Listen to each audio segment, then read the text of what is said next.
আল্লাহু আকবার, আল্লাহু আকবার, লা ইলাহা ইল্লাল্লাহু, আল্লাহু আকবার, আল্লাহু আকবার, ওয়ালিল্লাহিল হামদ।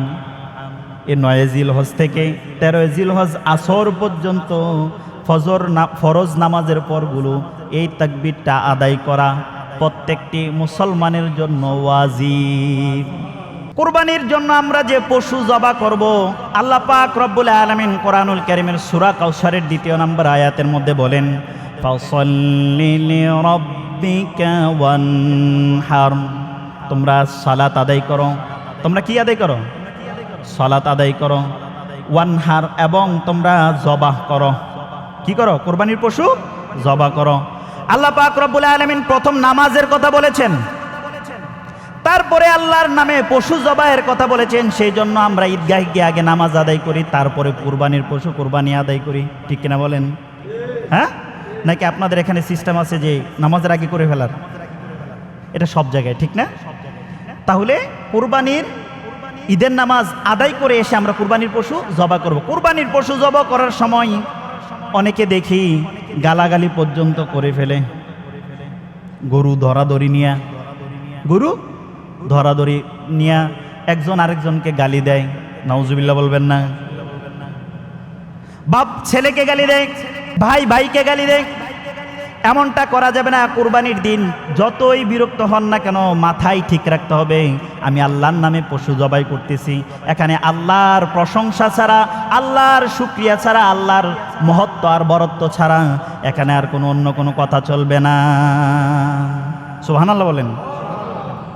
জিলহজ মাসে কিছু গুরুত্বপূর্ণ দিন রয়েছে যেগুলোকে বলা হয় আইয়ামে তাশরিক। কি বলে? আইয়ামে তাশরিক। সম্মানিত উপস্থিতি, একবারে মনোযোগ দিয়ে খেয়াল করবেন। যেগুলোকে বলা হয় আইয়ামে তাশরিক। তা আইয়ামে তাশরিক কি? সেটা হলো আল্লাহ পাক রব্বুল আলামিন কোরআনুল কারীমের মধ্যে ইঙ্গিত দিয়ে বলেন, বিসমিল্লাহির রহমানির রহিম, ওয়াযকুরুল্লাহা ফি আইয়ামিম মা'দুদাত। সুবহানাল্লাহ বলেন। এই আওয়াজে মানি না, আরো আওয়াজ করে বলেন। আল্লাহ পাক রব্বুল আলামিন কোরআনুল কারীমের মধ্যে বলেন, ওয়াযকুরুল্লাহা ফি আইয়ামিম মা'দুদাত। স্মরণ করো, ওয়াযকুরুল্লাহ, তোমরা নির্দিষ্ট কিছু দিন আল্লাহ তোমাদের জন্য ইবাদতের জন্য, কিছু বেশি বেশি ইবাদত করার জন্য আল্লাহ তাআলা তোমাদের জন্য নির্ধারণ করেছেন কিছু দিন, সেগুলোকে তোমরা স্মরণ করো। আল্লাহ পাক রব্বুল আলামিন বলেন, ওয়াযকুরুল্লাহা ফি আইয়ামিম মা'দুদাত। সেটা হলো কিছু নির্দিষ্ট দিন রয়েছে যেগুলোর মধ্যে তোমরা বেশি বেশি আল্লাহ পাকের জিকির করবা। একটু কি আওয়াজ করে সুবহানাল্লাহ বলবেন না? আল্লাহ বলছেন কিছু নির্দিষ্ট দিন আছে যেগুলোকে ওয়াযকুরুল্লাহ, বেশি বেশি করে তোমার রবের জিকির করো, তোমার রবের শুকরিয়া জ্ঞাপন করো, তোমার রবের পবিত্রতার ঘোষণা করো। সেজন্য আমরা 9 জিলহজ ফজর থেকে 13 জিলহজ আসর পর্যন্ত প্রত্যেকে 5 ওয়াক্ত নামাজের ফরজগুলোর পর পর আমরা তাকবীর দিয়ে থাকি।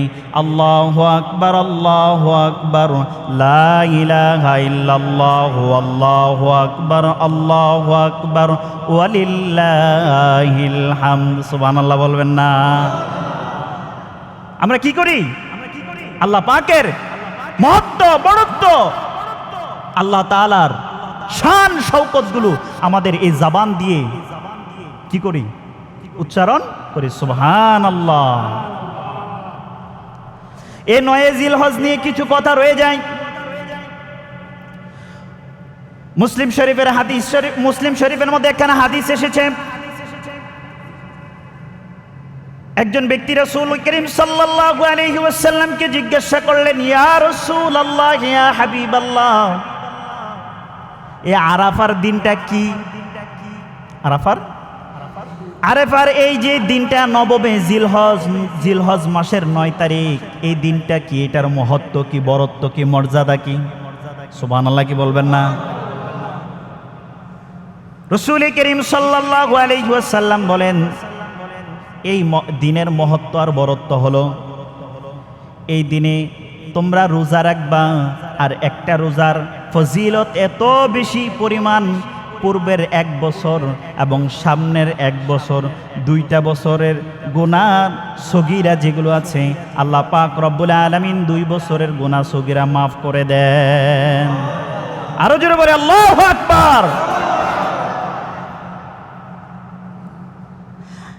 একটা দিন রোজা রাখবেন, গুনাহ মাফ কয় বছর? 2 বছর। কয় বছর? সামনের 1 বছর, পিছনের 1 বছর। আমরা 9 জিলহজ রোজা রাখতে চাই কি চাই না? আল্লাহ তাআলা আমাদেরকে শারীরিক সুস্থতা এবং আমাদের তাকদীরের মধ্যে সেই সৌভাগ্য অর্জন করার তৌফিক দান করুক। সকলে বলেন আল্লাহুম্মা আমিন। শুধু তাই নয়, 9 জিলহজ থেকে, 9 জিলহজ ফজর থেকে শুরু করে 13 জিলহজ আসর পর্যন্ত আমরা বেশি বেশি তাকবীরগুলো পড়ব। আল্লাহু আকবার, আল্লাহু আকবার, লা ইলাহা ইল্লাল্লাহু, আল্লাহু আকবার, আল্লাহু আকবার, ওয়ালিল্লাহিল হামদ। এই 9 জিলহজ থেকে 13 জিলহজ আসর পর্যন্ত ফরজ নামাজের পরগুলো এই তাকবীরটা আদায় করা প্রত্যেকটি মুসলমানের জন্য ওয়াজিব। কি ওয়াজিব? ওয়াজিব তরক করলে কি হয়? গুনাহগার হয়। অনেক সময় আমাদের ভুলে যায়, দেখবেন অনেক সময় আমাদের পড়তে ভুলে যায়। যখন দেখবেন হুজুরও পড়া শুরু করে, পাশের জন্য পড়া শুরু পড়ে, তখন মনে হয় আরে এখন তো তাকবীরের দিনগুলো চলতেছে। সুবহানাল্লাহ। তাহলে 9 জিলহজের গুরুত্বের কথা কি আপনারা বুঝতে পারছেন? এবার আসেন 10 জিলহজ, 11 জিলহজ, 12 জিলহজ, 13 জিলহজ, এই 4টা দিন।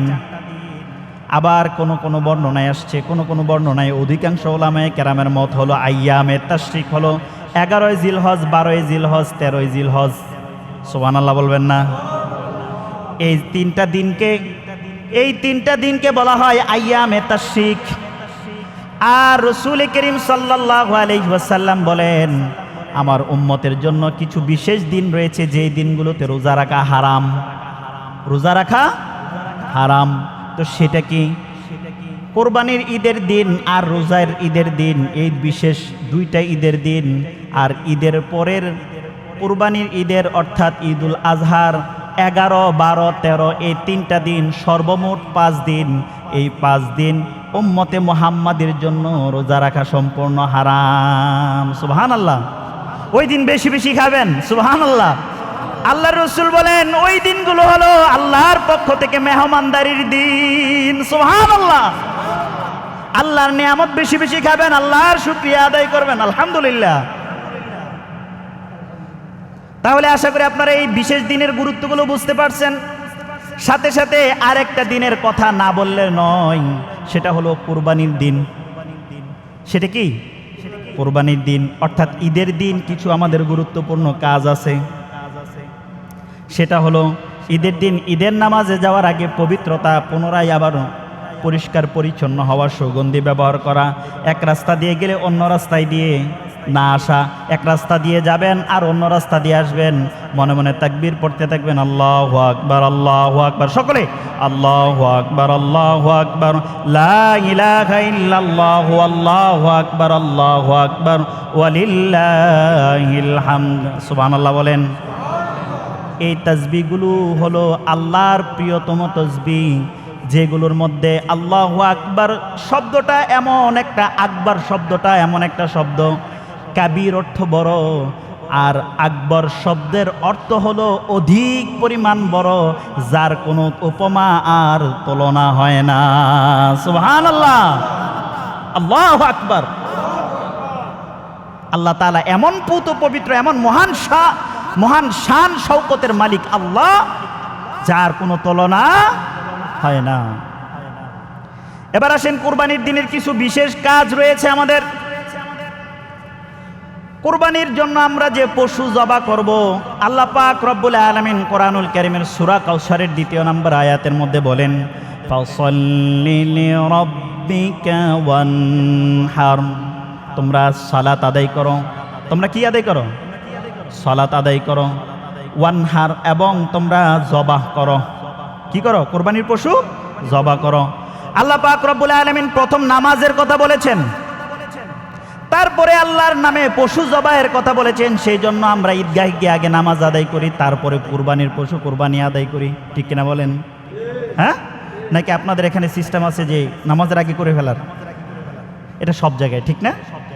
তাহলে কুরবানির ঈদের নামাজ আদায় করে এসে আমরা কুরবানির পশু জবা করব। কুরবানির পশু জবা করার সময় অনেকে দেখি গালাগালি পর্যন্ত করে ফেলে। গরু ধরাধরি নিয়া একজন আরেকজনকে গালি দেয়। নাউজুবিল্লাহ বলবেন না? বাপ ছেলেকে গালি দেয়, ভাই ভাইকে গালি দেয়। এমনটা করা যাবে না। কুরবানির দিন যতই বিরক্ত হন না কেন, মাথায় ঠিক রাখতে হবে আমি আল্লাহর নামে পশু জবাই করতেছি। এখানে আল্লাহর প্রশংসা ছাড়া, আল্লাহর শুকরিয়া ছাড়া, আল্লাহর মহত্ব আর বরত্ব ছাড়া এখানে আর কোনো অন্য কোনো কথা চলবে না। সুবহানাল্লাহ বলেন। এবার আসেন কিছু গুরুত্বপূর্ণ মাসআলা মাসাইল নিয়ে কথা বলি।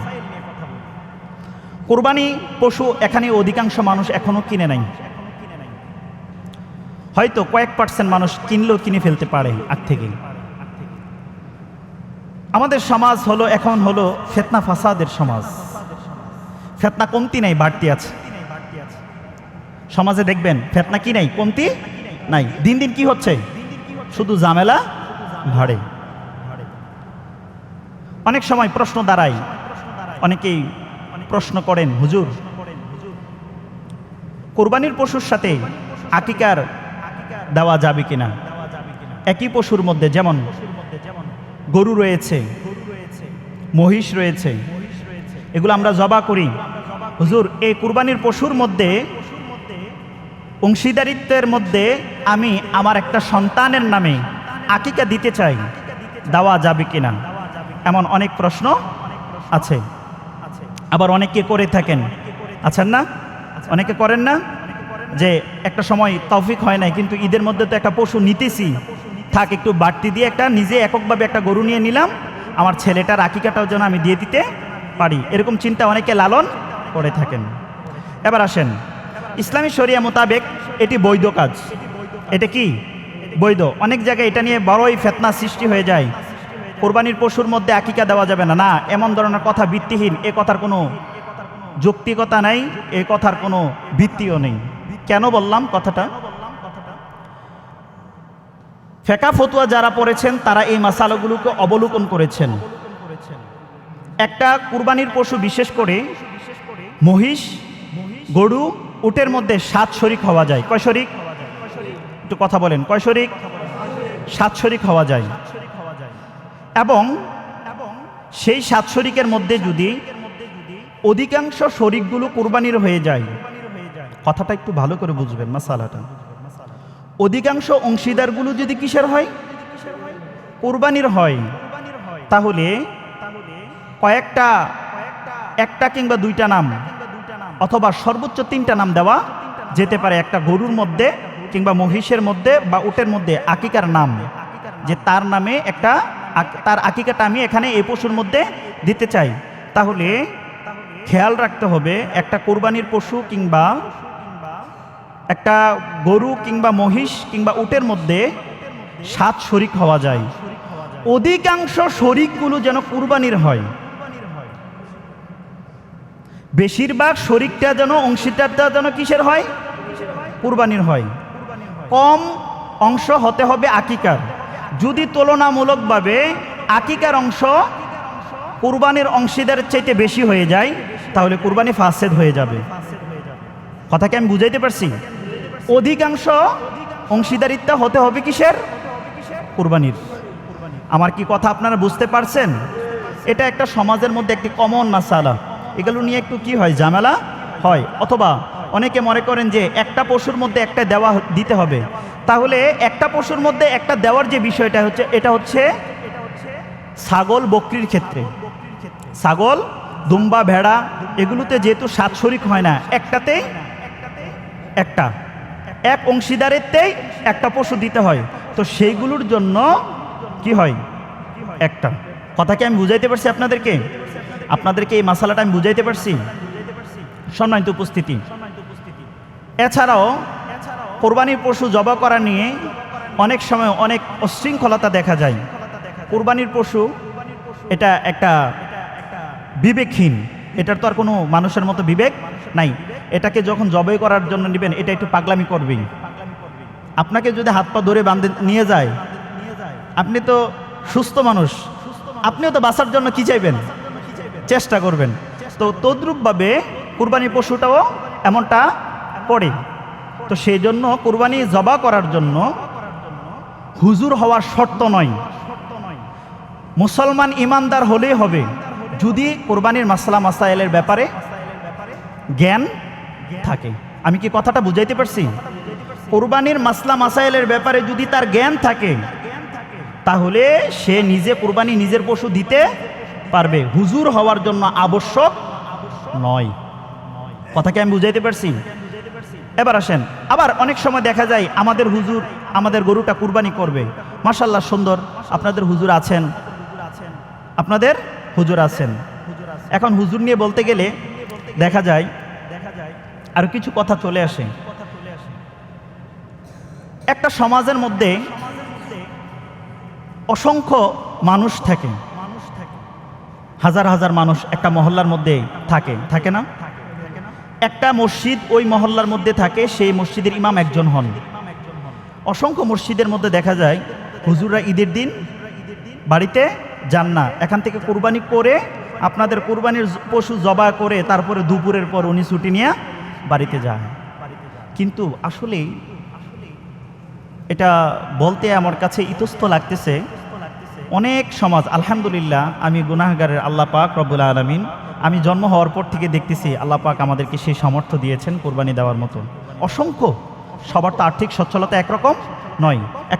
একটা মহল্লার মধ্যে হাজার মানুষ থাকে, কিন্তু ওই মহল্লার একজন ইমাম সাহেব তিনি কোরবানি দেওয়ার সামর্থ্য নাই। একজন মানুষ জিজ্ঞাসাও করে না যে হুজুর আপনার জন্য আমরা কিছু সহযোগিতা করতে চাই, বা আপনার কুরবানিটা কিভাবে করলেন হুজুর, আপনি কিন্তু এভাবে যাবেন না, আমি আপনার ঘরের জন্য হাদিয়া কিছু দিয়ে, জিজ্ঞাসাও করে না, শুধু জবাই করে নিয়ে কতক্ষণে ফ্রিজের মধ্যে ঢুকানো যায়। এখন মানুষের মনটা খুব সংকীর্ণ হয়ে গেছে। কি হয়ে গেছে? খুব সংকীর্ণ হয়ে গেছে। মনে রাখবেন, কুরবানি আল্লাহর জন্য, কুরবানি আল্লাহর জন্য। কাজগুলো এমনভাবে হবে যেন আল্লাহ সন্তুষ্ট হন। ওই দিন অনেক মানুষ আসে, হাতে একটা ব্যাগ নিয়ে চলে আসবে, আপনার এখানে এসে দাঁড়ায় থাকবে, যাও যাও যাও যাও পড়ে এসো, এখন হয় নাই, ঝাটকি দিয়ে কথা বলে, হয় না? গরম দেখায় কথা বলেন, আসে না, আসে নাই? না, আমাদের স্বভাবগুলো পরিবর্তন করতে হবে। তাদেরকে সুন্দর করে কথা বলবেন, কারণ ওই দিন তারা আপনার দরবারে, আপনার কাছে, আপনার ঘরের মেহমান, আপনার ঘরের মেহমান। তখন তাদের সাথে সুন্দর ব্যবহার করবেন, আপনার সাধ্য মতো আপনি তাদেরকে মেহমানদারি করে দেবেন, আপনার থেকে আপনার যতটুকু পারেন দিয়ে দেবেন, কিন্তু সুন্দর আচরণটা কি হতে হবে? সুন্দর হতে হবে।